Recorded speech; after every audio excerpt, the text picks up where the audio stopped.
नमस्कार मेरे प्यारे भाइयों एवं बहनों। आइए सुनते हैं अनंत चतुर्दशी व्रत कथा। एक बार महाराज युधिष्ठिर ने रासुरी यज्ञ किया।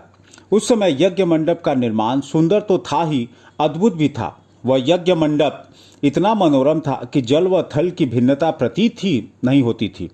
जल में स्थल तथा स्थल में जल की भांति प्रतीत होती थी।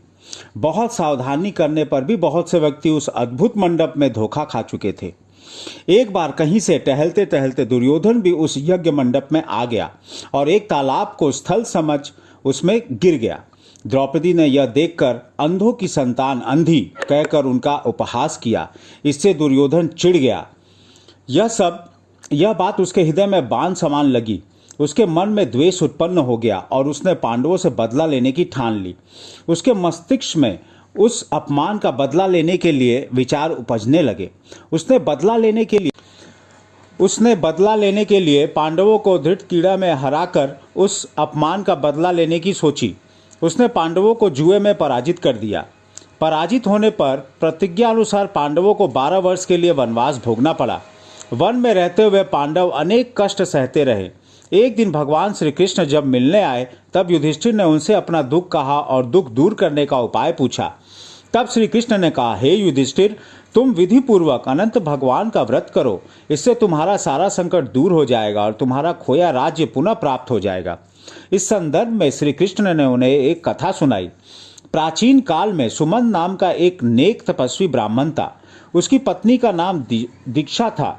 उसकी एक परम सुंदरी, धर्मपरायण तथा ज्योतिर्मयी कन्या थी जिसका नाम सुशीला था।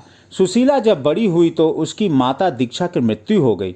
पत्नी के मरने के बाद सुमंत ने कर्कशा नामक स्त्री से दूसरा विवाह कर लिया। सुशीला का विवाह ब्राह्मण सुमंत ने कौंडिन्य ऋषि के साथ कर दिया। विदाई में कुछ देने की बात पर कर्कशा ने दामाद को कुछ ईंटें और पत्थरों के टुकड़े बांध कर दे दिए। कौंडिन्य ऋषि दुखी हो अपनी पत्नी को लेकर अपने आश्रम की ओर चल दिए, परंतु रास्ते में ही रात हो गई। वे नदी तट पर संध्या करने लगे। सुशीला ने देखा वहां पर बहुत सी स्त्रियां सुंदर वस्त्र धारण कर किसी देवता की पूजा कर रही थी। सुशीला के पूछने पर उन्होंने विधि पूर्वक अनंत व्रत की महत्ता बताई। सुशीला ने वहीं उस व्रत का अनुष्ठान किया और 14 गांठों वाला डोरा हाथ में बांधकर ऋषि कौंडिन्य के पास आ गई। कौंडिन्य ने सुशीला से डोरे के बारे में पूछा तो उसने सारी बात बता दी। उन्होंने डोरे को तोड़कर अग्नि में डाल दिया। इससे भगवान अनंत जी का अपमान हुआ।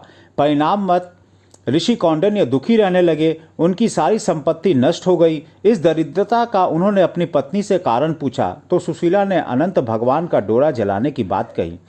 पश्चाताप करते हुए ऋषि कौंडिन्य अनंत डोरे की प्राप्ति के लिए वन में चले गए। वन में कई दिनों तक भटकते भटकते निराश होकर एक दिन भूमि पर गिर पड़े। तब अनंत भगवान प्रकट होकर बोले, हे कौंडिन्य, तुमने मेरा तिरस्कार किया था, उसी से तुम्हें इतना कष्ट भोगना पड़ा। तुम दुखी हुए, अब तुमने पश्चाताप किया है। मैं तुमसे प्रसन्न हूँ। अब तुम घर जाकर विधि पूर्वक अनंत व्रत करो। 14 वर्ष पर्याप्त व्रत करने से तुम्हारा दुख दूर हो जाएगा। तुम धन धान्य से संपन्न हो जाओगे।